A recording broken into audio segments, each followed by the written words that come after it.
네, 안녕하세요. 예스맨입니다. 여러분들의 구독과 좋아요로 이 채널이 유지되고 있습니다. 네, 영상 속도는 1.5배를 추천드리는 바이고요. 네, 이번에도 어떤 소식이 나왔는지 같이 한번 내용을 보도록 하겠습니다. 미 연준 테이퍼링 규모 확대 매월 150억 달러에서 매월 300억 달러 및 내년 3회 금리 인상을 전망을 한다. 12월 FOMC 회의에서 인플레이션 진정과 노동시장 추가 개선을 고려하여 위원회는 테이퍼링 규모를 현재 매월 150억 달러에서 매월 300억 달러로 늘린다고 발표를 했으며, 이에 따라 22년 1월부터 국채는 월 200억 달러씩, MBS는 월 100억 달러씩 매입 규모가 축소가 된다. 공개된 전도표에는 9월 회의에서 절반인 9명만이 내년 금리 인상을 전망한 것과 대조적으로 연준위원 전원이 내년에 금리 인상을 예상을 하기도 했다. 뭐 그럴 수 있죠. 왜냐? 한 번 올려도 인상이고, 두 번 올려도 인상이고, 세 번 올려도 인상이고, 강도의 차이가 있을 뿐 어차피 다 누구나 알고 있을 것 같습니다. 인플레를 잡기 위한 액션이라는 것은요. 그 다음으로 인플레이션에 대한 일시적인 문구의 폐기를 하고, 팬데믹 경제활동 정상화로 인한 수급의 불균형이 인플레이션 급등을 야기한다고 평가를 내비치기도 했었고요. 연준은 22년 말 기준금리 중간값 예상치를 상향 조정하며 3차례 금리 인상 가능성을 반영했으며, 24년 말 기준금리 중간과 예상치 둘 다 상향 조정을 해놨다고 합니다.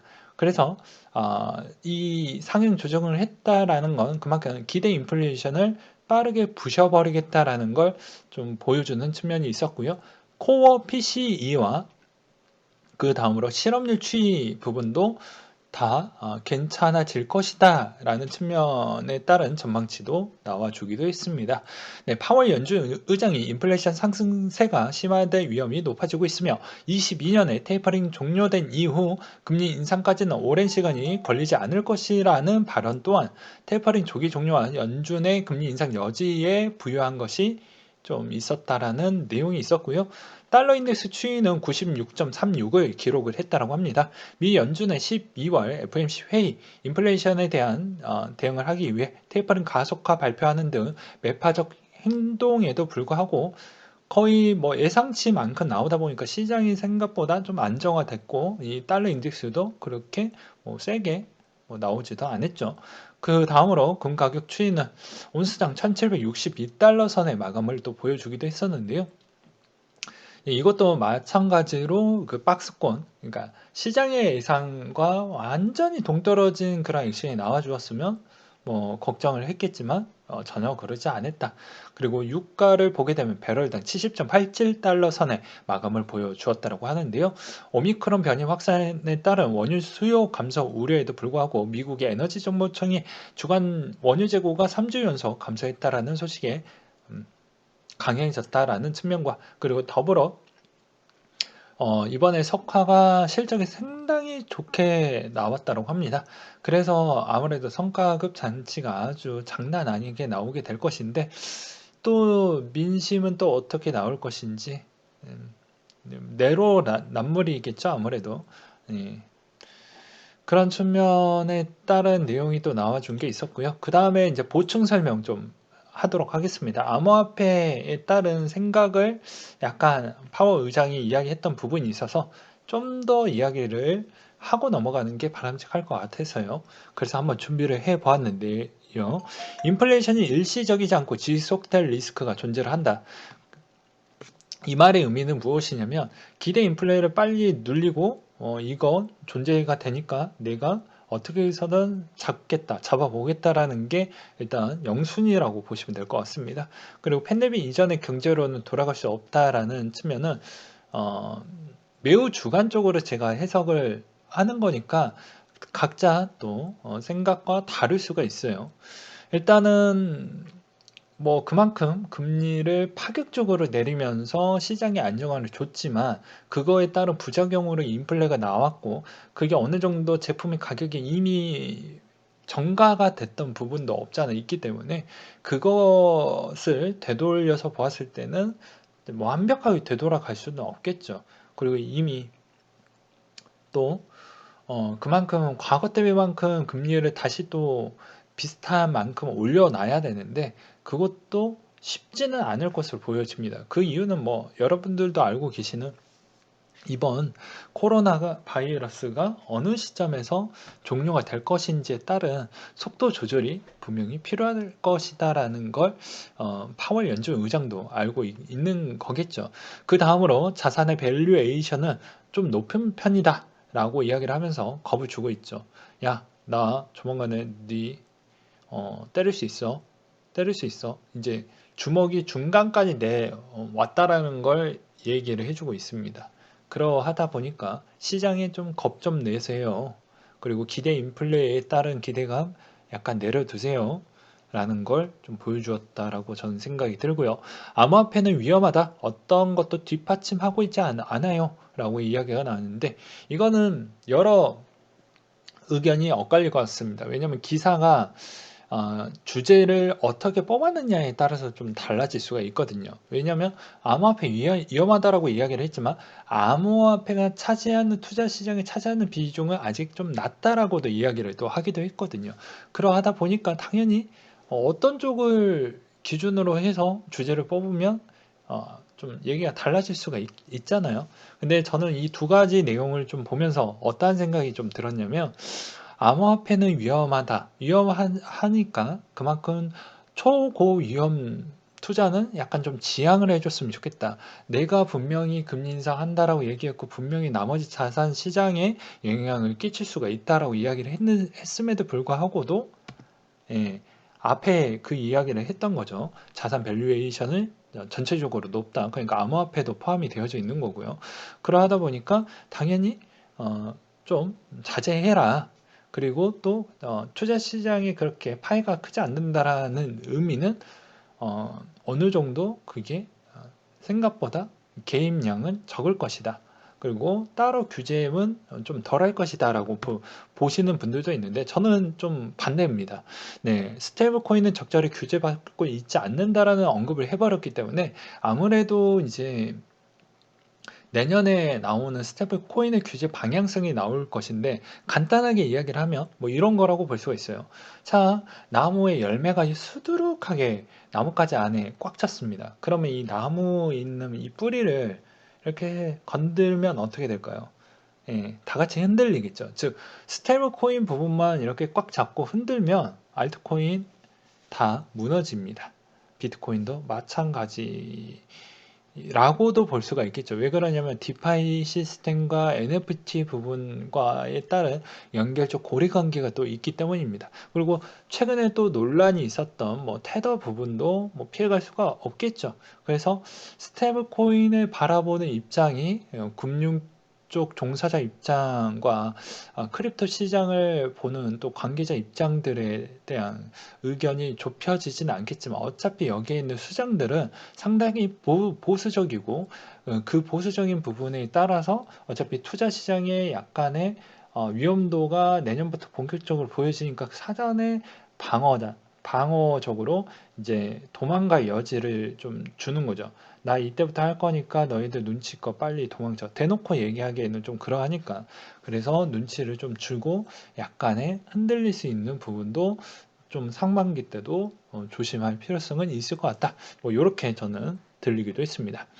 그 다음으로 연준의 그런 전도표 부분이 나왔는데 이 전도표 부분을 보게 되면 상당히 높게 나와주고 있습니다. 근데 여기에서 또 알 수 있는 게 이분들의 이 위원들의 임기가 임기가 6명인가 교체가 된다라고 하더라고요. 그래서 생각보다 저게 이제 힘이 실릴 것이냐, 그렇지 않을 것이냐인데 거의 기존에 있는 그 틀은 그대로 이제 유지는 하되 이제 여기서 여러분들이 알아야 될 가장 중요한 포인트는 내년에 2번을 올릴 거냐, 3번을 올릴 거냐, 한 번만 올릴 거냐 이거인데 이거를 그 누구도 예측하기가 정말 어려울 것 같습니다. 그러하는데 대부분 보게 되면은 여기서도 아시다시피 골드만에 대한 생각을 보게 되면 대략 한 뭐 보게 되면 뭐 대충 뭐 이런 시즌 때에 따른 FOMC 때 거의 다 그런 언급이 나왔기 때문에 한 비슷하게 한 요 정도 때쯤에 뭐 되지 않겠냐라는 추정을 또 내놓기도 했거든요. 그러하기 때문에 답은 없지만 반면에 또 이제 파우치 분께서 부스터 접종 오미크론의 효과가 있다. 그래서 지금 시점에서 특화된 부스터, 그러니까 특화된 부스터는 해당이 있는 또 다른 약을 개발할 필요가 없다. 기존의 약이 잘 되는데 굳이 만들 필요가 없다. 라고 해서 시장에 안도감을 계속 주고 있거든요. 안도감을 준다라는 의미는 이제 금리 인상에 힘을 좀 더 실어준다라고도 볼 수가 있겠죠. 물론 이제 분리해서 보기에는 좀 어렵습니다. 왜 그러냐면 이게 너무 안 좋게 되면 금리 인상을 할 수 있는 시그널을 줄 수 있는 여지가 좀 더 약해질 수밖에 없거든요. 그러하기 때문에 어느 정도 힘을 실어준다라고 저는 또 생각이 들더라고요. 네, 그렇기 때문에 제가 커뮤니티에서도 이 음, 6분류로 해가지고 제가 또 남겨드리기도 했었고요. 각자 한번 대응을 잘 하셔야 됩니다.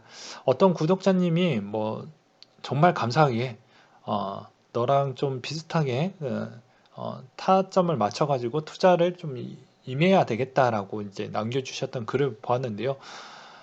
정말 저를 되게 생각을 잘해주시고 그만큼 높게 또 바라봐 주셨기 때문에 그렇게 또 생각을 하셨던 것 같은데 그냥 어, 자기 주관대로 하는 게 전 바람직하다라고 봅니다. 왜냐면 어, 저는 이제 제 자신에 대한 질문을 많이 던지거든요. 그리고 계속 생각을 하면서 그 폭을 좀 줄여가요. 근데 그게 꼭 정답이라고 볼 수가 없는 겁니다. 예. 이거는 정말 어려운 시장이기 때문에 누구나 정답, 결과론적으로는 올해는 제가 정답을 거의 100점에 가까운 만큼 잘 뽑아내긴 했죠. 네, 근데 매번 그렇게 뽑아낼 수 있는 그런 건 아닙니다. 그래서 오해하지 안 해주셨으면 좋겠고요. 그리고 또 투자는 참고만 하셨으면 좋겠습니다.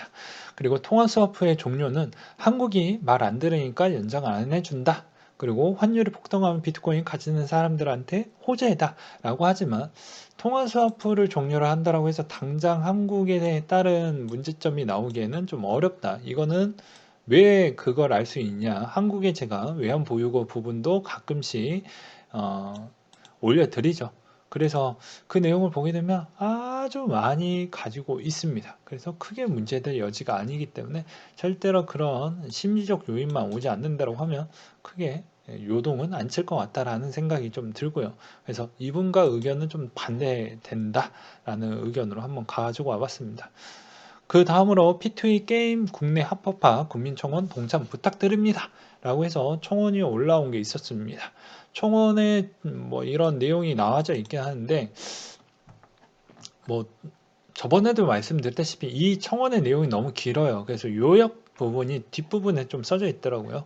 그러니까 내용을 읽어보면 게임의 생태계 부분도 도움이 되고 그리고 게임 플랫폼이 잘 돌아가면 일정 나라한테도 어느 정도 도움이 좀 된다. 그리고 유저들은 또 그거에 따른 어느 정도 수익권을 또 가져가니까 세금 부분도 조금 더 투명하게 거쳐주는 부분이 있는데 저도 한없이 긍정적으로 좀 했으면 좋겠어요. 근데 이건 가장 중요한 건 무엇이냐면요. 이 게임에 따른 문제점은 무엇이냐면 저번에도 계속 말씀드렸지만 학부모가 절대로 그걸 용납을 못합니다. 아무리 마음이 따뜻하고 그렇다라고 해도 이 학부모 입장이 되면은 이게 쉽지가 않아요. 네. 왜냐면 내 어린 시절 때 내가 놀았다고 해도 내 자식이 노는 꼴은 못 보거든요. 어쩔 수 없습니다. 왜 그러냐면 내 자식만 뒤떨어지면 나의 어두운 길을 어두운 그림자를 똑같이 걸을까 봐 그게 두렵고 공포스럽다라는 것이죠. 그러하는데 게임에 빠져져 있는 그 모습이 과연 좋을까? 라는 측면으로 보았을 때 약간의 공포감이 더 든다라는 것이겠죠. 그래서 가장 강력한 건 이거다. 그래서 이게 여론 쪽과 투표 쪽으로도 또 연관성이 있는데 과연 이걸 이겨먹을 수 있을 것이냐. 제가 보기에는 좀 어렵지 않을까. 시간이 매우 필요하다라고 저는 봅니다. 그래서 어느 정도 또 사회적으로 이해하는 관계까지 가기에는 매우 시간이 좀 많이 필요하다. 그리고 지금의 게임은 게임의 이 재미가 있어야 되는데 이런 형태예요. 재미와 채굴이 이렇게 있어야 되는데 지금은 이 재미는 없고 지금 이렇게 되어져 있습니다. 예. 그냥 게임 자체가 채굴이기 때문에 말 그대로 시장이 진짜 급격하게 밀리지만 않는다고 하면 어느 정도는 유지를 하겠지만 지난 4년 동안 운영을 제대로 해왔던 회사들이 다 실패를 했기 때문에 이번에 과연 주식회사에 상장이 되어져 있는 그런 회사들이 과연 그런 운영 능력이 되냐?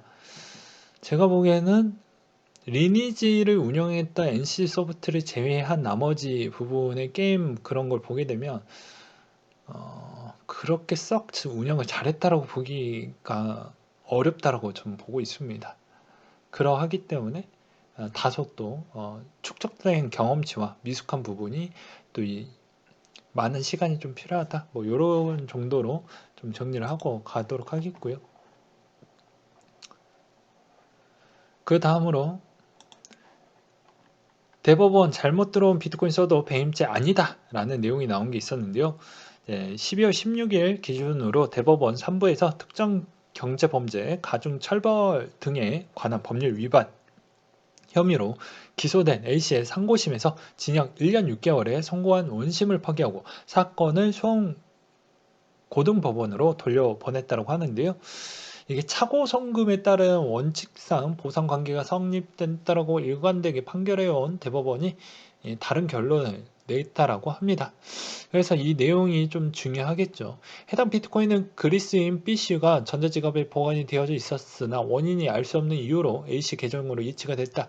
A씨 해당 비트코인 자신의 것을 아님을 인식했음에도 계좌로 자금의 이체에 용도로 쓰다가 재판 직전에 피해자의 비트코인을 반환한 것으로 나와져 있다라고 되어져 있죠. 그래서 범행에 따른 손해상정액이 약 15억 원, 그리고 거래소와 피해자 법률 대리인으로서 반환 요청을 받고 이를 무시하고 피해자의 비트코인으로 다른 암호화폐 매매를 지속한 점을 지적을 했다. 다만 피고인에게 피해자의 158 비트코인을 반환하고 범죄 전력이 없다라는 점을 쳐서 1년 6개월에 선고를 했고 2심에도 비슷하게 결론을 냈는데 타인의 사물을 처리하는 자라고 볼 수가 없다라고 판단하고 파기환송을 했다라고 합니다. 그러니까 이 점 상당히 보면서 느끼라는 거죠. 분실을 해봐야 결코 나한테 득되는 건 없다라는 걸 알려드리는 부분이 되겠고요. 지금 시장이 별로 안 좋은 상황에도 불구하고도 해시율은 상당히 잘 버텨주고 있는 실정을 보여주고 있습니다. 네, 마지막으로 이제 금리 이야기를 했으니 금리로 또 마지막을 다시 한번 강조를 드리는 부분인데요. 내년 전략은 또 내년에 다시 한번 제가 정리를 해서 또 공부를 하다가 또 깨달은 점이 있으면 거기서 보충 설명을 또 해드리는 형태로 진행을 하긴 하겠지만 내년에 금리의 올라가는 속도에 따른 우리는 좀 준비를 해야 된다.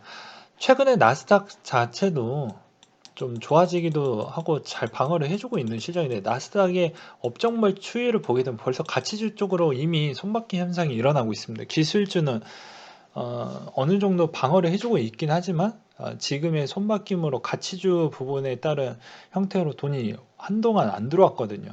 근데 가치주 쪽으로 돈이 들어오는 걸 보고 느꼈던 게 이미 벌써 포트폴리오 전환 시기가 들어갔다라고 저는 보고 있습니다. 그럼 우리는 암호화폐 부분은 하나의 어, 자산 부분이고 똑같은 자산이기 때문에 그것 또한 대응이 좀 들어가야 되겠죠. 그래서 자산에 투자하는 비율을 좀 낮춰놓고 충격을 줄 때마다 매수하는 형태로 들어가는 게 낫지 않을까. 그리고 그 충격의 강도가 매우 깊으면 깊음에 따른 또 그 골만큼에 따른 이 차에 따른 이익만 내고 어느 정도 빠르게 단기적 관점으로 수익을 극대화하는 전략으로 가는 게 맞지 않을까 싶고요. 그리고 이제 이런 주장이 좀 많이 나올 것 같습니다. 야, 너희 08년도 때 비트코인 생겼는데 이것도 저번에도 이야기를 했지만 다시 한번 이야기를 해드리는 이유는 그만큼 중요하다는 거예요. 08년도 때에 처음 생겨서 야 15년도 때부터 올렸는데 비트코인 오히려 올랐잖아. 이건 어떻게 설명할 건데? 라고 이야기를 하겠지만 자 그거는 지금과 달라요. 왜 다르냐? 자 이 기간 대비해서 이 기간 동안 물론 여기에서 이제 마운트 곡스 사태가 있었기 때문에 그런 측면도 없지 않아 있겠지만 자 여기에서 알 수 있는 건 자 08년도에서 13년도에 엄청난 급등이 나오다가 14년도 때 엄청나게 내려갔죠. 그러면서 이때 이 15년 이전에 어떤 시그널이 나왔을 것 같습니까? 아주 쉽게 이야기하자고요. 말 길어지는 것보다 짧고 간결하게 그리고 집중 있게 하는 게 중요하니까 그러면 당연히 금리 인상에 따른 시그널도 같이 나왔겠죠.